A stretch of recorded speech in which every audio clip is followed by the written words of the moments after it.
принадлежало оно Айше Тимиршинской. Она была из очень богатого и знатного рода, но у нее была очень непростая судьба. И это платье с депортацией попало в Узбекистан, потом оно снова вернулось в Крым, и вот ее правнуки передали нам это платье.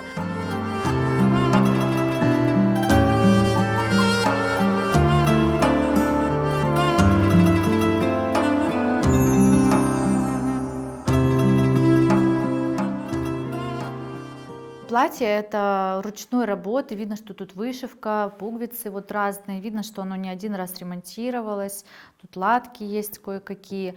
Платье носили в повседневной жизни, ткань плотная, теплая. У платья очень интересный фасон, такое ощущение, что оно было как бы верхним, что оно надевалось поверх какого-то более легкого платья.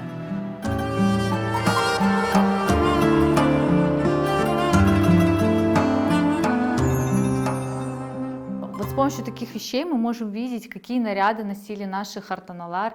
И вот теперь мы будем показывать посетителям нашего музея, рассказывать о их непростой судьбе. И все это как бы невидимой нити связывает нас с этими стариками. И мы можем даже чувствовать тепло, которое излучают эти вещи.